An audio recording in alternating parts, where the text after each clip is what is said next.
Emotionally unavailable.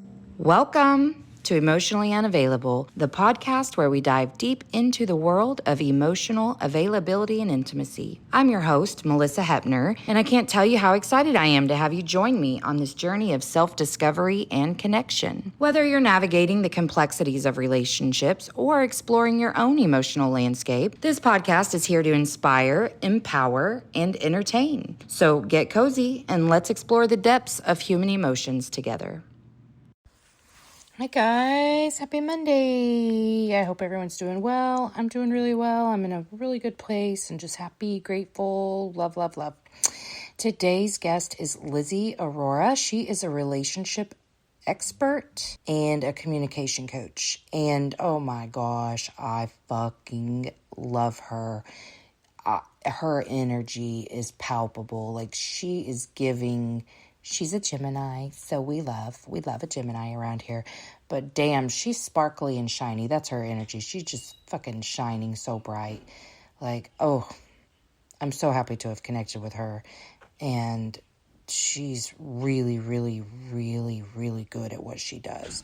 So what's really cool is she basically coached me on today's episode because I was in a fucking tizzy. And I've decided that when I have professionals on my show and I'm in a tizzy, I will have them give me fucking advice. How about that? Anyway, oh my God, I love her so much. I'm really hoping there's things that we can do to collaborate in the future, but you guys are really going to like her. So I will make sure that her information is in the show notes. She goes by Love Smarts Lizzie. Oh, she's the best. Anyway, okay, so I hope you guys are doing well and hope you love this episode like I know you will, and have a fucking marvelous Monday. Emotionally unavailable. Okay. Hi. Anyway, how are you? Great. How are you doing? Good. I'm pumped to have this conversation. I'll tell you that much. I'm so excited too. For me, my entire life, because of me, I fully understand. One of the biggest things that I've had to learn is that my expectations were a little too much. Interesting. You've got a high bar. I love it. Well, okay, so it's like impossible because what my expectations were truly, even in friendships, was I don't know why I'm embarrassed to say this. I say it all the time. Basically, like, come fill up this hole that was created in childhood. Like, that's now your job to give me everything I didn't get that I needed. I had no idea that that's really what I was expecting, except for like my birthday was the one time a year I could really identify that I was like putting a lot of expectations on my partner, on my friends, whatever. Like, I didn't grow up feeling special. I'm a middle child. So I didn't grow up feeling special because our birthdays are all very close. May, June, August, like May 28th, June 16th. So just a few weeks. Wow. My parents were crackheads. So like they'd be in and out and they would find money for the oldest. And then 2 weeks later, like, you know, and then the youngest is a couple of months so they could help him out again. And they were the type of parents who, if they couldn't do something for you, they would just ignore you because they thought their own shame, you know? Sure.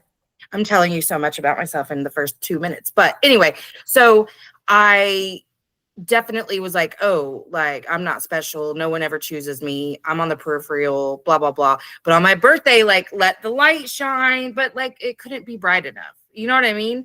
So that's when I first started like paying attention to like, I still feel disappointed. What is that?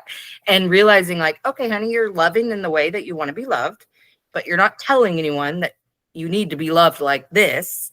And here you are hurting your own feelings all the time because it's a constant sense of betrayal when somebody doesn't meet your expectations, because it's not just expectations. It's a little contract that you've created in your brain of, if I do this, you'll do this. You're unaware of it. I'm not even fully conscious that I'm doing it. You're hurting my feelings. I'm hurting my feelings. Fuck this relationship. You know what I mean? I do, because honestly, like, we all have some level of that. And that's, you know, partly because of Hollywood and Disney and all of those. But like, I think we all learned along the way that like, Prince Charming is going to save everything and we don't have to face any of our childhood shit because like we can just They be complete filled with the you. void. They And complete. so many people don't realize it because honestly, these disappointments and these like times where we have to have our own back, even when we're in a super loving relationship, nobody taught us that. And it's a little bit of cognitive dissonance. So the fact that you are doing that inquiry and that work is amazing. It's amazing. Just recently, this is why I got so excited that today was the day for this conversation. Just recently, so I had gotten in the last 5 months to this place where I'm like, no expectations. Like if you're safe for me, or this is like a thing, we're doing this. Like my husband and I have been together for a while. Like I'm not going anywhere. You're not going anywhere. We know that we're just doing our best. And what do I have to give today? And what do you have to give today? And if neither of us have anything to give, how do we do that? You know? Right. It was beautiful. It was going beautifully. It really was. And then the full moon on Monday happened. And I was like, I'm bitchy today. I'm bitchy. And he didn't follow through with something he said he would do. And I felt deprioritized and all the big feelings that you can throw at someone, you know, whatever. But I'm still like checking in on myself because I'm queen of irrational. Okay. Like I can go real crazy real quick. But I thought, okay, well, I don't think that what I'm saying is unreasonable. Like if you say you can do this or you can meet a need, please follow through with it. Don't over promise, under deliver. But, and that's true. I feel like that's a fair thing to say to your partner, but follow through with the things you say. Don't commit out of a sense of loyalty or fear because you don't want to let me down. Like stand in your power and say, I don't have that to give. Like, I'm really stressed too, you know, because I have gotten really good at understanding he's experiencing stress too. Like he can't prioritize me if he's prioritizing him. And that is not a bad thing. But I think where I'm struggling to like, I don't like to word it like this, but if I'm on the right track or not, you know what I mean? Is like, what are you supposed to expect from a partner? You know what I mean? Like, because I'm back to having some expectations here. Okay. Like to where I'm like, oh, because my initial reaction was like, I empathize and have compassion for his experience. I understand he is going through some stress at work too. But at the same time, it's reinforcing to me that I am married to somebody that is not always going to do what he says. I don't have to hate that. I don't have to judge that. I don't have to anything with that. But it does make me go, okay, let's need him less and less and less. I don't know that there's anything wrong with that per se, but I feel like it can go into a really gray place if you let it. And I don't want to do that from a place of like avoidance or pain or fear or shame. I am trying to detach because I was a codependent MF my whole life.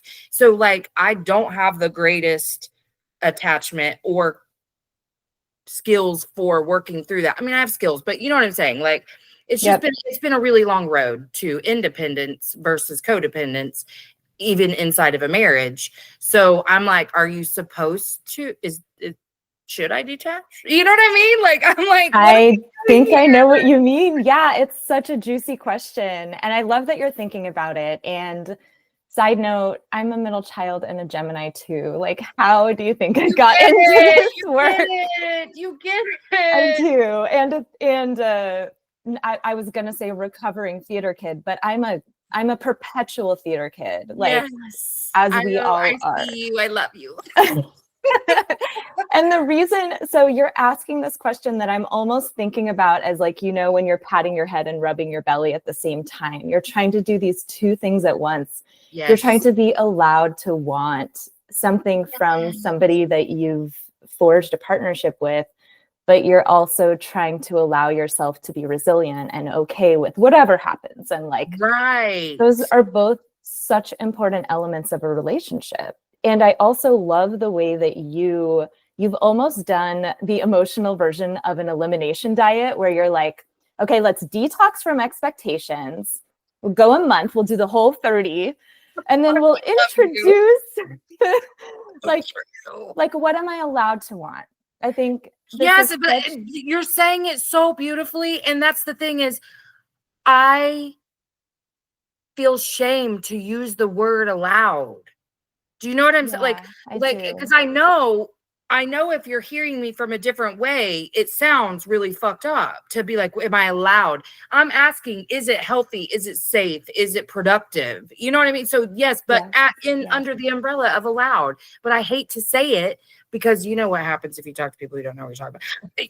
Allowed, girl, you're allowed to do it. Yes, I know. I fucking been allowed to do whatever I wanted, and I've been verbally and emotionally abusive most of this relationship. So I don't want to be that. You know what I mean? Right.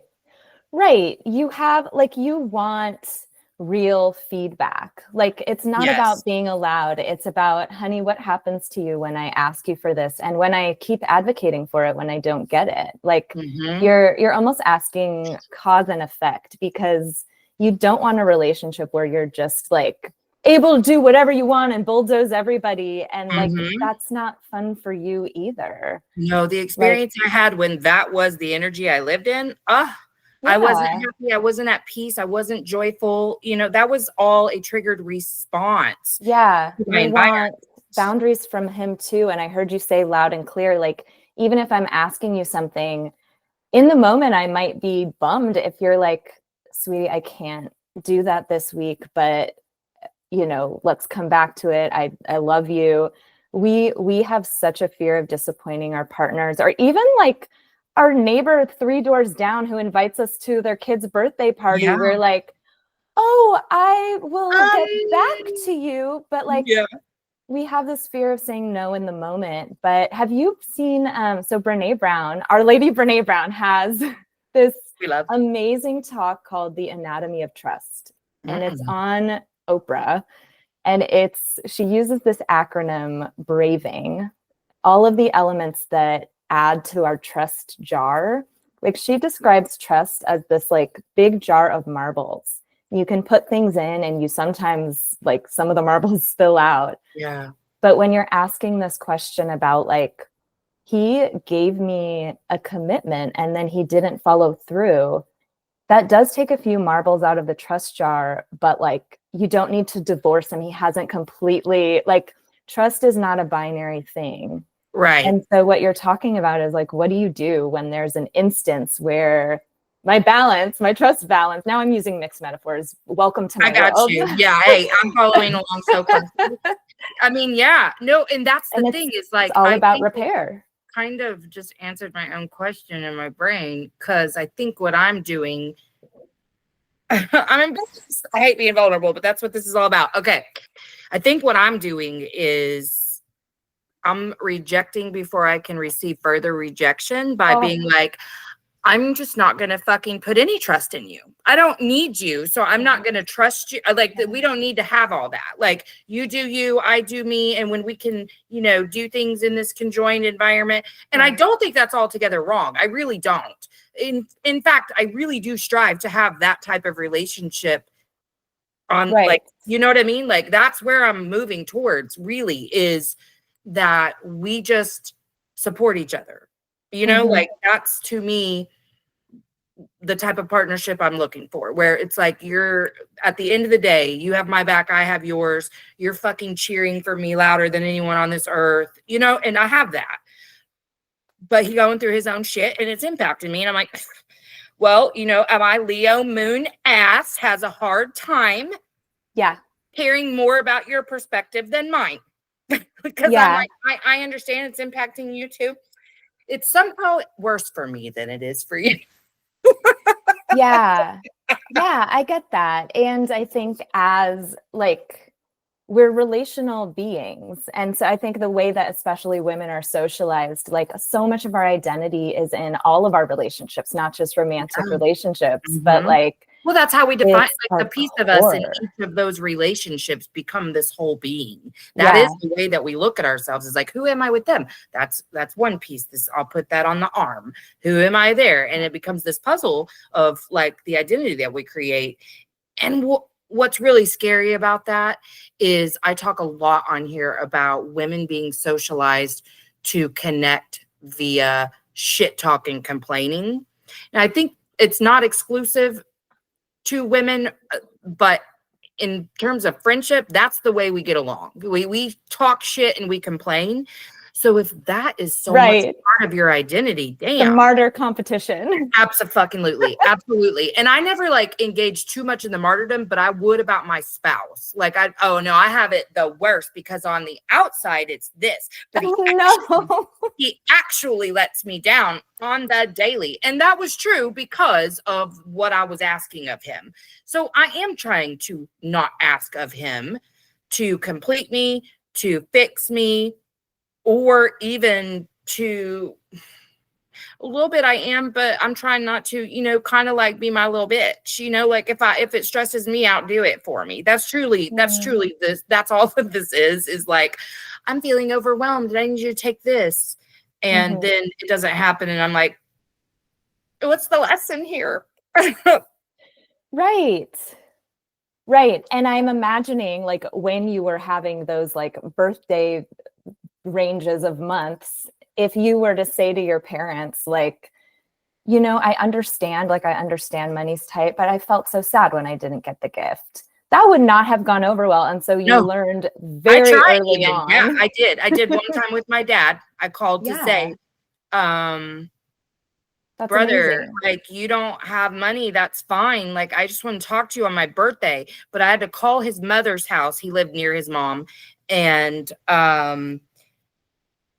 he was there. He got very upset with me and hung up on me, like left her house crying. I know she's the one who hung up, but he like put the phone down, left her house in a tizzy. And then she picked up the phone, was like crying because her baby, he's the baby of too many children, was all upset and she had to go because she had to calm herself down then. And I was like, God, all because I said like, you don't need to feel that level of shame for my birthday. Okay, great. But yeah, nothing I ever said by any of the people who were authority in my life was received at all. Right.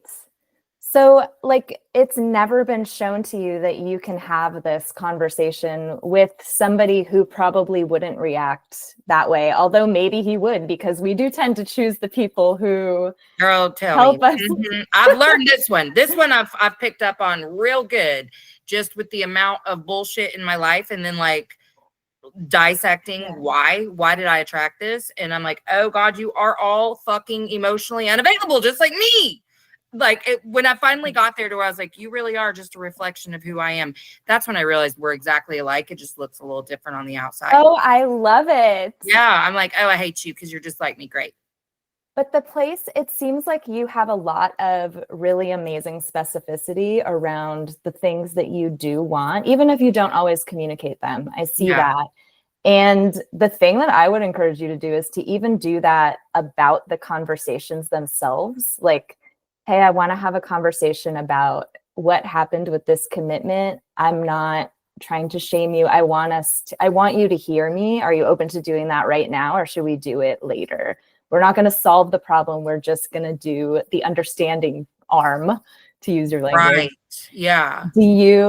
And you seem like somebody who might even do that already, but I always think about this because my whole coaching business is founded on this idea of transferable skills, where we all have these relationship skills that we use in every other arena of our life. The way that, like, if you go into a work meeting and there's no agenda and people are just like, yeah, I was talking about the staff party on Friday, but like, oh, now I'm back to the client presentation we have on Wednesday. It's a free for all. But in our relationships, that's exactly what we do. We sit down and we're like, honey, we need to talk, and I'm going to start by saying this. Yes. And it works so well to frame, like, we're humans. We need that kind of, like, anytime you sign on to a masterclass, even, they're like, today we're going to talk about this, this, and this. Yeah, you get objectives, you get goals, you get all of that stuff. You're exactly right. And I do a level of that with this particular conversation. I've been mulling it over for a couple of days because we had the conversation, but like I didn't feel good about how I said it, because at first, when the text came through, I was like, he said something after I was like, yeah, that's fine. Don't do what you said you're gonna do. That's fine. And he was like, thank you for your support. And I said, oh, it's much less about support. God, it's much less about supporting you and more about just resigning myself to the fact that I have a spouse who is not going to follow through all the time and finding a way to like need you less and less and less. So then that night we had the conversation, and I'm very embarrassed to tell you this, but this is the way I related it, is like, if you wanted sex and you came to me and I was too tired, you wouldn't be mad at me. He would never, right? He would feel disappointed, maybe even a little sexually frustrated, but not like also understanding, like, love you. I wouldn't know if he had any of those feelings, but he would, because he's a human, right? And so you're not upset, but you're still left with a need that's unfilled. So you're going to fill the need yourself probably. And then if that happened over and over, like the next 10 times, that was the interaction, you've learned you can fill this need yourself and you're going to quit asking. And that's where I'm at, is like, I don't even want to ask you for stuff anymore because I don't know that I would rather just assume I'm going to have to do this by myself than to ask. So that's what I said. Made him pretty sad. He didn't like it. And I felt sad that he was sad, but I couldn't figure out how else to say it. That's where I was at. You know what I mean? Sure. Well, yeah. And I know, like, I think, of course, our spice, the plural of spouse is a spice because the plural of mouse is smice. So, like, they're not our kids, but like, I know you have a teenager, right? I have a 22-year-old, an almost 18-year-old, and a 10-year-old. Okay. So, like when somebody breaks trust, we need to figure out an opportunity for them to build it again. Like if your teenager ran off with the car at 2 a.m. and went, I don't know, grocery or to the diner with their friends. Whatever they do at 2 o'clock in the morning. Yeah. Yeah. Like you're not going to give them the keys to the car the next day, but you probably are going to create a path that's like, honey, I need to see signals that you're working on. It's not going to be a never. I'm not going to never let him again. Exactly. Exactly. You know. And when we get fiery, like it feels like that. And we can say like, I am never trusting you again. Like not the best thing to say, but like, we're not perfect. It's all good. But like, right. I think what's hard is that in relationships, we don't always know what the kind of metrics are to rebuild the trust, because I think what you're saying makes a lot of sense, that it has to be both. It has to be that like you are ready to do it yourself if at a certain point it's clear that he's not going to help. But there also has to be that like slow, and I see that you're a vulnerable girly. I know that you can do it. Like there has to be that slow willingness to be like, okay, I dipped my toe in and it was a little warmer, so I'm going to trust you with this other thing. Because the other thing that it's so wild about trust, there's these like two poles of it. One school of thought is like, the only way I know if I can trust you is to trust you and see how it goes. Right. But on the other school of thought, it's like, I need to know that there's a net there before I leap. So I need to see trust demonstrated before I trust you. And the real like wild card is that they're both true. So again, it's right. Like, and I'm seeing all the ways I have vacillated through like both of them. Like, oh, sometimes I'm this and sometimes I'm this. But all I can like the fear in that betrayal, like, because that is what opens wide up for me. When you don't follow through. Like I had fucking addict parents who then subsequently died from their addictions. I've been let down my whole life. It's big. I don't need any more of the bullshit. You like fucking grow up and say, I don't have the time, or I care so much that this is so overwhelming to you. I'm in a very overwhelmed place too. Like, let's be open about our overwhelm. Don't lie to my face. understand what he actually did. I understand the human behavior behind telling me. I know you do. It doesn't make it any skills to my inner child, like you're doing the same shit they did, where you're not brave enough to look me in the face and disappoint me for 5 seconds. You didn't have to see my face when you sent the text message. You know what I mean? Right. So now I used to punish. I mean, I was a bad punisher. It'd be silent treatment. It would be yelling, whatever. I want peace. So for me, I don't want any of that bullshit. And I want to be a good human. So I don't want to treat him like shit. But I am still in this box of like, I don't really know how to be a good wife. So I don't know what I'm expected to do here. Yeah, I hear that. And that's real. And you're working on kind of the insight and like what is underneath these really big feelings that come up. Mm-hmm. And I think you've really pinpointed what the skill or capacity or whatever you want to call it in him is. Mm-hmm. This moment of like having the courage to tell me the truth in the moment, even when you're stressed, even when you are scared that I'm going to be upset. And there's so many ways to work with that. I don't know if you caught Nobody Wants This, the show that was just on Netflix with Adam Brody and Kristen Bell. No. Highly recommend, audience. Amazing. But they did this adorable thing where when they were being vulnerable with each other, Kristen Bell had to turn around and be like, I'm not going to look at you when I say this because I really want to be able to say this. Like, I'm like, whatever you need to do. But I will sometimes even have clients practice, when you get those surveys after using a certain service or Comcast or whatever, I'll be like, I want you to reply and tell them how you really felt about it. I want you to practice being real with people, even when your feedback is like a little bit spicy. Yeah. Because I think this capacity to look at someone and tell them something that might be upsetting, it's got to be practiced. It's not something that, especially when we're overwhelmed and like on our last like battery, like 2%, that's not when he's going to be able to look at you and do that. Exactly. And he has so much prior knowledge of me making it incredibly unsafe for him to be honest. I mean, that is our history. And that's why I really lean into that too. My understanding that everyone will lie in the face of danger.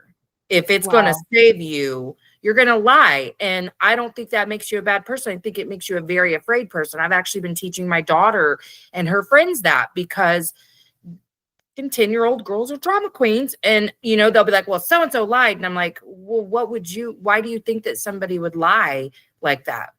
Because she was scared? Right. Did you create a safe place for her to say the truth?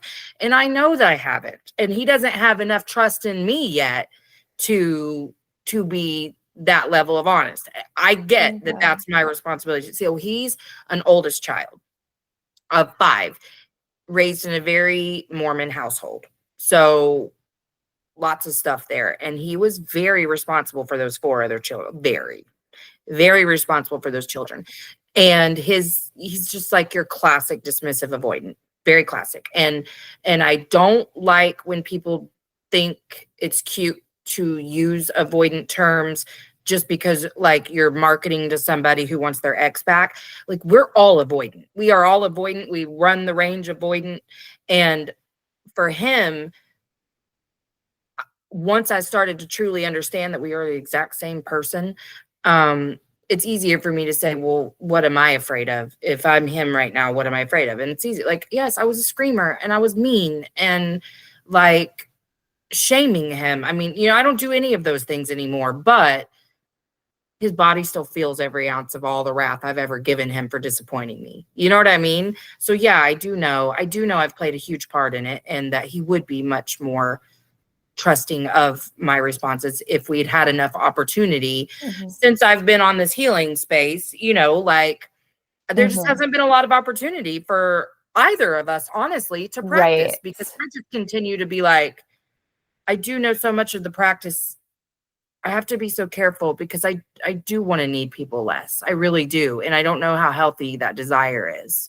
I feel in one way so called to community and and friendship and relationships. But at the same time, the way I navigated all of these years is what hurt me so bad. So I'm like, oh, okay, how can I detach, but also enjoy and be in peace and harmony with anyone that I'm sharing time with? Does that make sense? Do I sound crazy? No, you don't. It's a big question that, like, it's sort of, Esther Perel uses these words, like, it's a paradox to manage. It's not a problem to solve. It's not like one day you're going to be like, I have found the correct amount to need people, like, yes. But I think what you're God. talking about, and you You're have so a right. really beautiful understanding of this. And this is, so I'm a geek for all of the like negotiation books and all of the like habit psychology, all of these things that you wouldn't necessarily think make your relationship better, but they 1000% do. The Harvard Negotiation Project has this term called joint accountability. And that's what you're talking about, that like, did he contribute to this disappointment? Absolutely. But you're also so beautifully owning your part in how you've created the space for him to not be honest for all of those years. Not that it's ever anybody's fault if somebody's dishonest, but there's, even if the contribution on your end is like 5% and his is 95%, when you own your part of it, it's not even just like this ripple of transformation in the relationship. Like, it feels better for us because I hear what you say when you're like, I don't love the way that I acted. And it's so hard to come back to a repair conversation when we're kind of hanging our head and we're like, well, I suck, so I can't really ask him to do anything different. Like, I've been in that position, and there's such a, like, the love and forgiveness that we give ourselves is such a mirror for the love and forgiveness that we'd be able to give the other person. But we also can't walk in and be like, yeah, I did what I did, but I only did it because of what you were doing. Right. And so that's my next question for you. Like, you've made all these amazing shifts in yourself as you've learned more and more and gotten super honest with yourself. But like, how much have you told him about how sorry you are, or how you vow to do things differently, and that the way that you behaved created an environment where it was actually hard for him to tell you things? Like, how much have you shared with him about? I think I've shared it all, honestly. First of all, he listens to every episode of the podcast, so he's got, and that's so sweet. That's like the most important thing to me, probably, is that he like, because I wrote a book and he's never read it and it really hurt me. But so him listening to the podcast, which is so much better formatting for him, the way he digests information and whatever. But anyway, so he's heard all of it. I mean, I talk really openly about everything on here, but we've had the conversations too where I acknowledge, like, I would have lied to your ass too. Like, and I'm really sorry, but I have to be so careful to not like dip into that well too much, because shame was truly what perpetuated those cycles over and over and over. And I don't want to take too much accountability. So I feel like I've been really open and honest to say, like, I get where I went wrong on so many things, and I'm really sorry. Like, that I did use shame as a manipulation tactic, and that I did, like, obviously none of that was conscious. I've always been a good person. I was just doing what I needed to do to feel safe. So I do feel like I've apologized a lot. I haven't apologized to him for like Monday's conversation, for how I still feel about how, like, this shit I said to him that night, and even in text. I didn't feel like I crossed a line with either of the things, but I don't know that no, that's not true. I was going to say, I don't know that I communicated what I really wanted. No, I did. I communicated exactly what I was thinking and feeling. And I've gotten much better about, like, I get it narrowed down to what I want to say, and I say it, because if I start talking, I get escalated, and then the rudest shit will just come out because I'm getting escalated, So I have to be very careful about, like, narrowing down the statement, and then this is what I want to say.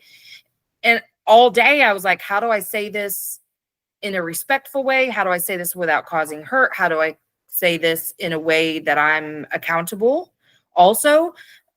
But it's still just like, that was what it was the truth. And I don't know if I just feel bad because I know it was hurtful to him and I'm a good girl, so we don't hurt people. You know what I'm saying? Like, I don't know if I'm just struggling because I knew I said something that hurt him and I couldn't find a way to deliver it in this really flowery, perfect way that said, I understand I'm the problem, so I'm going to just, that's fine. That's fine.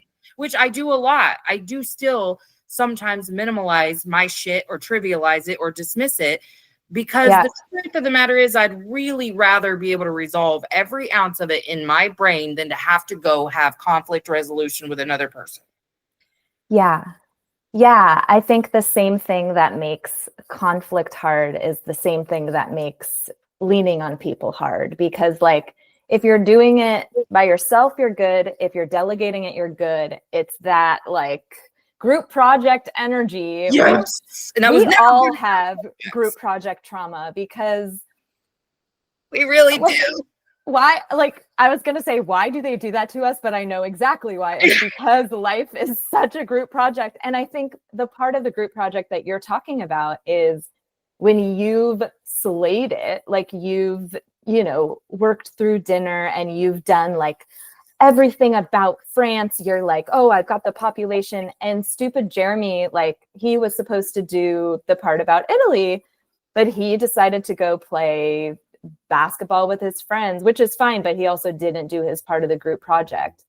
And now when you turn it in, like, that you've done your part, but he hasn't done his part, and both things are true, and you still get the grade. And so I think that's what's so hard. But I think let's see, one of the things that you're discovering is letting it be messy, like letting yourself do the things that you can own and control, and letting go of the pieces that, like, other people are going to do the way that they're going to do.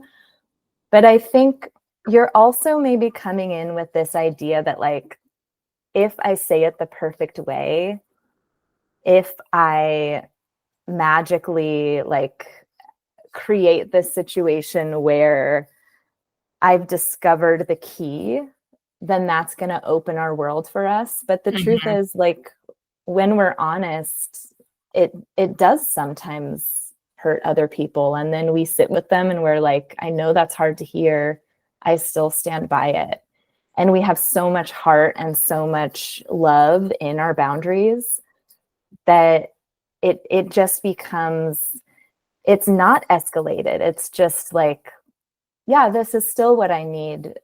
What do you think? Are you able to give that? And they're like, well, why do you need that? Not that, if you're listening, Mr. Hapner, like, I know you're not going to be that way, but we also have to be really fierce about, like, yeah, that is still what I need. How can we talk about it together? Like, how can we think about getting it together? Like, and you're right. It's the messy that makes me feel uncomfortable.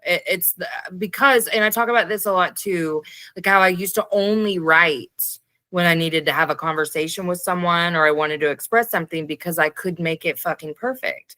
I could sit and I could craft it. And sometimes that was intentional manipulation. And sometimes it was just me being me. But I needed the control that writing would give me. I have only in this last year started to use my voice, because it's very scary, because once the words are out, you can't take them back. And being a person who's used a lot of ugly words in my life at people, just from being triggered every minute of every day, that's a very scary thought, because that's what I carry the most shame over, because it started in childhood when my grandma was making me feel like a giant piece of shit because I'm tired and hungry and like having a feeling she doesn't appreciate. So just the more I shoved down and started to rely on discipline and self-control to not behave that way, which you don't get to control the way you react to a trigger until you understand the trigger. Right. You know what I mean? Right. But like that was my thing, was that I couldn't control what was coming out of my mouth. So I would either shut down, and then later you'd get some shit text from me, but delivered perfectly clearly. I would, oh my God, I was I would end you with my words in the most beautiful way. You know, like you Yeah. go Yeah. like a giant piece of shit. And I can look at this and say, I didn't say anything that wasn't true. And I blah, blah, you know, I could be really just an asshole about it. And I really was an asshole. Sure. But I don't want to be that. And I want authenticity. And authenticity does mean messy. And it doesn't have to be perfect. And it's also, this is just, I guess, see, this is how I process. You're a Gemini, so you get it. I guess this is another way I'm applying perfectionism to my life because I'm upset because I didn't fucking do Monday perfectly. That's what I'm upset about. I don't even give a fuck anymore about the original conversation and him letting me down and whatever else, because ultimately it didn't end up being that big of a deal. I had only asked for him to help with something because I was afraid I was going to feel really overwhelmed by the end of the day. I felt fine. I was like, you're being a crybaby. Like, this worked out fine. That's a bigger conversation we can have, but like, we don't have to harp on it. But because I was in a mood and I had let all of that simmer, and then I said the shit I said to him, I didn't do it perfect. So I'm just, you know, I'm processing that it's be perfect. I'm so amazed by you right now because like I want, like, you know this, but I also want your listeners to know this, that like this is something that we let get in our way all the time, like that we're more mad at ourselves than we are with the other person. But also that like when we are hurt and it's a more complicated reason, it actually feels better to blame ourselves because then at least we can do something differently next time. Mm-hmm. So that's why we do it. And I am such a fan. I feel like the movies that have been coming out now, like even Harry Potter, but like Wicked, like all of those are really showing that like good and evil are not as polarized as we thought. Yes. And there's a mix, and I'm not going to give any spoilers, but like the people that we thought were all bad or all good, nobody is. Yeah. And yeah, I think owning, I keep losing my train of thought because you know how we are, but like it's the worst. Owning what happened and really like the way that you're vulnerable on this podcast, even like coming to him and saying like, you know, I was thinking more about what happened and I wasn't even as upset about this, but then this and this and this happened. Oh, wait, I got it back for a second. And then I lost it again, but it'll come back at like 2 a.m. when one of the things that I really love to do with clients, and I can show you too if you're open. Have you done EFT tapping?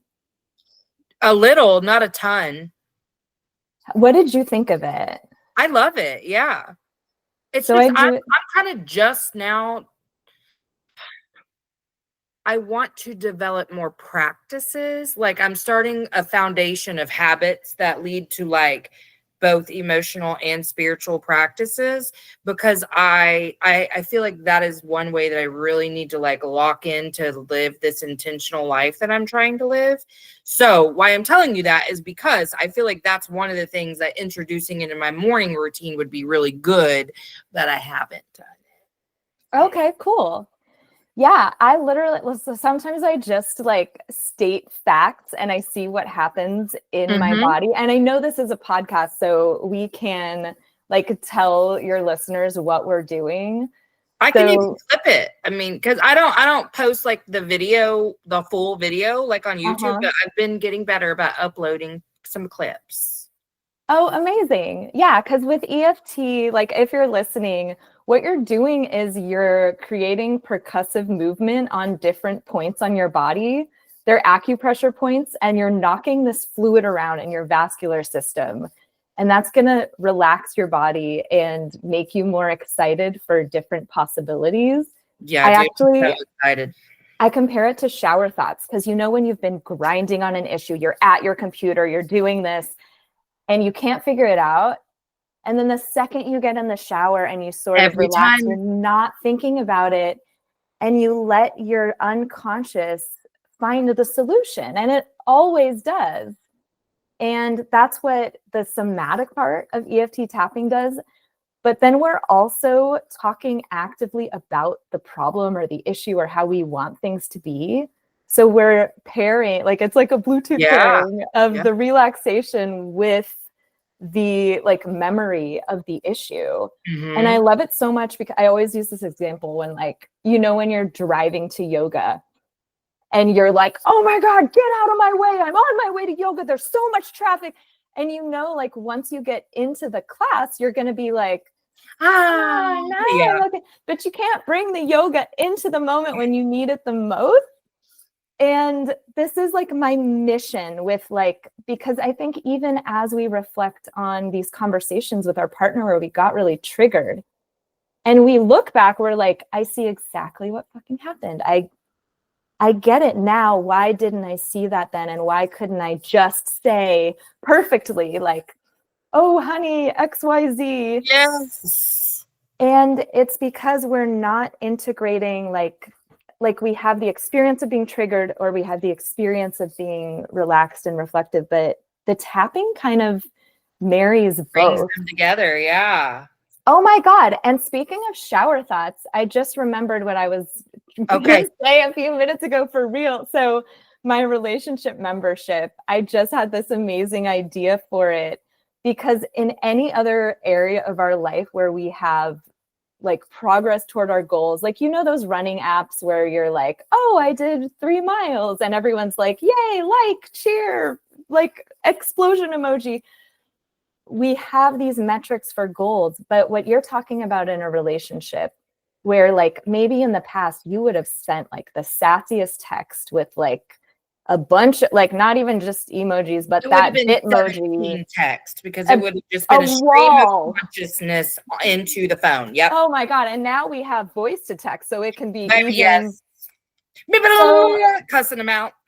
So we like that moment where you're gonna do that, but you don't, where you like, you maybe even you type it out and you're like, hey, ChatGPT, can you make this a Gottman friendly expression, which by the way, like I know it because I've done it. So when you are tempted to give your partner the sass and you actually do something differently instead, I think one of the hardest things about doing that is that there's no one to cheer you. There's no one to be like, yay, you did it. Cause like, it feels like an injustice. I know. You know, like it's not fucking fair that I just like have to deal with your bullshit. And then I have to calm myself down and whatever to deal with your bullshit. Where's and your we punishment? feel like we're being the bigger consequence? person and all this. Yes. So in my membership, I'm still developing this feature. So it's not even out yet, but like, we're going to have like a wall of fame where like people can say, I almost said, well, you blah, blah, blah, blah, blah. But instead I said this, and everyone can be like, you are yes, that is amazing. Because I love that. The only thing sometimes that motivates me, like everybody says, well, like, you know, you're a couples coach. Of course, your relationship is perfect because you know everything. Right. Like sometimes the only thing that's motivating me to say things in the vulnerable and assertive way is that I know I have to show up for my community and practice what I preach and be like, hey, like I tried this and it was so hard. Because I can't tell everyone else to do all these things if I'm not willing to do it. And so all that to say, we have to find a way to celebrate the times where we almost got sucked into our old pattern, but we decided to like transform, because we feel the reward. Like, I think I always feel better in some ways when I say things like the way that I want to, and I'm aligned with my values. I do. But in the moment, it's like a cookie. It's like saying that petty thing. It does feel like a dopamine hit. It hits you in the reward center. It really does, because you got a little bit of justice. I mean, that's the thing, is that I fight for justice. So when I am being a bitch, I just want to feel like the playing ground's even. I'm just bringing you down to the place that you put me by being a bastard. Okay, you're not going to get away with this. Exactly. Yeah, because it was always like, well, we're staying married. We know that. Yeah. But like, what? I just have to accept this bullshit from you for my whole life? Okay, I'll accept it, but I'm going to give you some bullshit in return that you get to deal with. Right. Oh, I lived in that place. So and eye for an eye. Girl, you yeah, already know. I Yes, think eye for an eye. you're speaking to it because also like along with the fantasy of like our partner filling our void, teehee tee. There's also Jerry the Maguire. fantasy that the world is fair. And like I think Right. we're seeing everywhere like examples of like, wow, like when I was Yeah. a kid, I really thought the adults had it together. Right. Yes. That's why I was like, please don't put me on a pedestal. I know you really like me and you love my advice, but don't put me on a pedestal because, baby, I'm not any better than you are. I'm over Right. here sending texts that say it's more about resigning myself to have a partner who's not going to meet my needs. So, Right. don't put me on the pedestal. But I think there's also like even with everybody, like all of the cancel culture and everything, like we had this conflict too of like, do I still listen to Michael Jackson's music? Like, do I like, Right. and I think that's the question you're asking of like, how do I continue to stay married to someone and act like I'm supporting them, but I don't support this thing they did, but I like, and there's no right answer to that question, of course, but like, that's where repair conversations are so important. Like, I'm going to scream it from the rooftops because when you're in the big system of the marriage and continuing to stay together, you're still not condoning that these things are okay. Yeah. And I think that's just another form of perfectionism. And I think that for me, I guess I have been looking for solutions and like, how do I make, I honestly think I'm looking for a way to design my life almost robotically to where I can expect, like, I know exactly what to expect from the time I wake up till the time I go to sleep, because I'm in a place of surrender in this whole career thing, and like where I've detached from outcomes to the for the most part, but it's also like, but like I need money. So if that could start yes, that would be so great. Yeah. And I'm doing all of that, but that's like, I guess I'm probably using my relationship as the one area to gain a little leverage in life. Like I'm holding a little control over him somewhere in this because I feel so fucking out of control in the career space, because, and not in a bad way. It's not a bad way. I'm in control of what I'm doing. I'm not in control of people's receivership of what I'm doing. And it does take receivership for them to want to pay me to do the things I'm doing. You know what I mean? And so, yeah, I think I've been in my desire to build healthy foundations of habits to move towards a certain lifestyle, like where this is what I do when I wake up, this is what I do when I go to sleep, things like that. I think I'm trying to also control the shit out of how this relationship looks, how my relationship with my kids look. Wow. I'm thinking about so many different instances, like they're just popping up little examples while I talk of where like, well, that was unexpected. Now my life is ruined over the dumbest shit, because I guess I'm probably. But I feel you. Yeah. Like I'm at my cap for unexpected. This is gonna ruin the tour. Exactly. Yes. Right. I love Geminis. That's so important that you're saying that, because I also think your audience needs to hear this too, that like when we are being extra in our relationship, when we need something more than usual, when we like, it's almost this like a charged opportunity. And like if we look at the rest of our life and we're like, what is happening in the rest of my life that makes me extra need this in the relationship? There's almost always like your boss is being extra hard on you, or you're starting a business and you need some kind of like grounding or routine or something that you can depend on somewhere. I mean, and you look at kind of what's missing. And of course, it's like amazing if your partner or your relationship can fill some of those things that you're not getting in other realms. But like,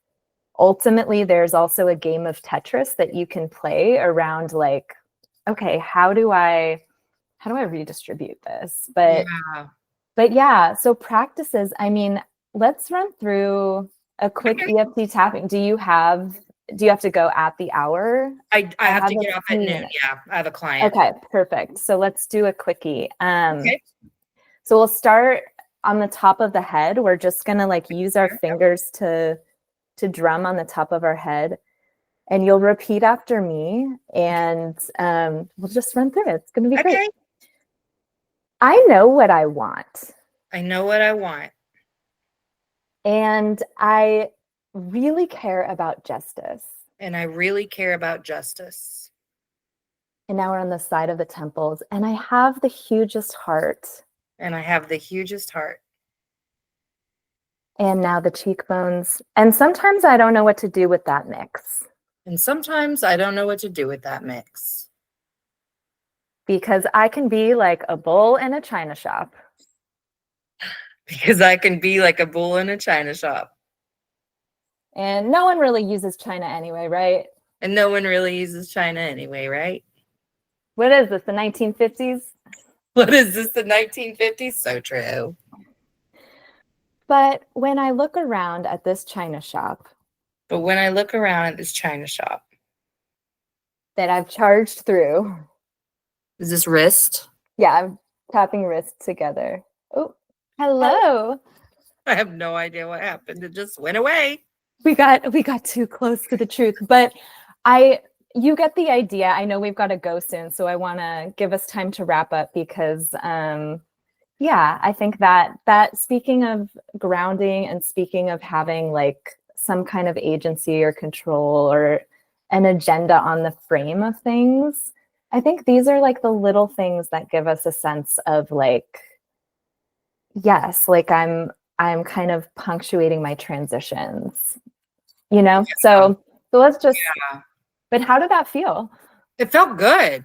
Oh, cool. I need to do that more. I'm so serious because I need lots of relaxation practices because it's not on the forefront of my mind like financial stress all the time, but I do know it's on my shoulders all the time. So I know it's there and I constantly feel energy that needs to move. And then I'm like, oh, okay, I'll do that after this. Right, you know? Right. As soon as. But like, yeah, I've just like done the pure tapping part without talking, even at the airport or like walking down the street. Mm-hmm. Like it's something I've been doing it driving down the road a couple of times because I found a lady on TikTok who does it with her daughter every day. And like a little girl, it's so cute. And I was like, oh my God, you guys look so happy and just like, fuck. So I started doing it, you know, and I was like, okay, it really does make a difference. And I noticed a difference in like lymphatic swelling because since I've started working from home, I don't move as much as I used to. And plus I was just always trying to outrun my brain. So I was always doing something. And now I know how to sit in peace and quiet. So like, I'm not doing all that, but like I started to swell and all kinds of stuff. And I noticed that when I do things like this, like things flow better. I'm not surprised. That's amazing. Yeah, it really does move. So people are going to hear really good stuff from that. And thank you, because you didn't even hesitate to just like jump right in and coach my ass. And I didn't have any plans for that, but I was like, and listen, this is weighing me down. And I need to talk to somebody who knows what they're talking about it. Yeah, you surrendered. That's the other theme today. So like, yeah. And like letting people be there for you and building that trust in yourself that like, that's safe. Yeah. So it is new to like ask people for that level of support, especially on a public forum. But I hope that people will hear this and know how to ask, because it's not like I said to you, I have a problem, I need your help. I just started fucking trauma dumping on your ass and you responded. Not really. I didn't trauma dump, but you know what I'm saying. And that's how you minimize yourself. I see it. I see it. Exactly. That's why I corrected it. That's why I revised. But I that's work in progress too. I love to show examples of that where like, yeah, my brain naturally wants to be self-deprecating to me at all times. And I'm working on rewiring to where we don't say shit like that. We don't think shit like that. But it's going to be a practice that I have every day for the rest of my life. And I just learned to revise in the moment. Like, oh, that's not true. My bad. Let me not say shit like that. You know, you repair with yourself. I love it. Yeah. And that's like where most of it has to come from, you know? all that self-betrayal is what led me here. Not all the betrayals or the perceived betrayals of others. It was what I did to myself. Yes. Yes.